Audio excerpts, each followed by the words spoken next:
राज्यातील सर्व शाळांमध्ये मराठी सक्तीची अंमलबजावणी करण्याचे आदेश जारी झालेत. अमित ठाकरे यांच्या पत्राचा उल्लेख करत अंमलबजावणीचे आदेश देण्यात आलेत.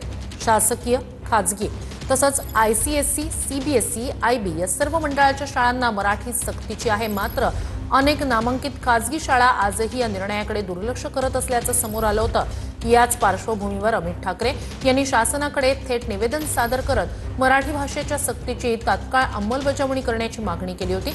त्यांच्या निवेदनाची दखल घेत शासनानं संबंधित अधिकाऱ्यांना तातडीनं कार्यवाही करण्याचे निर्देश दिले आहेत.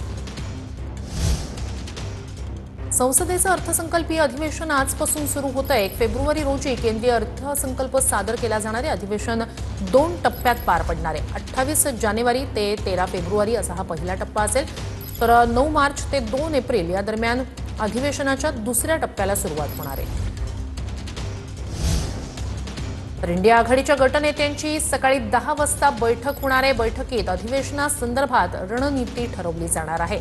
मल्लिकार्जुन खरगे यांच्या दालनात या बैठकीचं आयोजन करण्यात आलंय.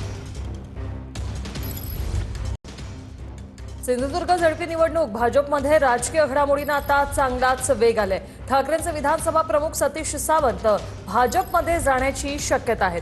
आज सिंधुदुर्गात मुख्यमंत्र्यांची प्रचार सभा होणार आहे. मुख्यमंत्र्यांच्या उपस्थितीत सतीश सावंत हे भाजपात प्रवेश करणार का हे पाहणं महत्त्वाचं असणार आहे. तर माढामध्ये तानाजी सावंतांच्या पुतण्याला ठाकरेंच्या शिवसेनेची साथ. तानाजी सावंतांचे पुतणे पृथ्वीराज सावंतांसाठी ठाकरेंच्या उमेदवाराने अर्ज मागे घेतला.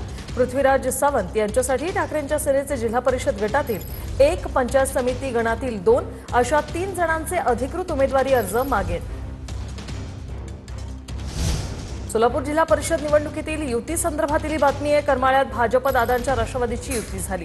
करमाळ्यात भाजप आणि दादांची राष्ट्रवादी शिंदे आणि पवारांविरोधात निवडणूक लढणार आहे. सांगोल्यात भाजप सेनेची युती शेकाप विरोधात लढणार आहे. तर 8 तालुक्यात भाजप स्वबळावर निवडणूक लढवणार आहे.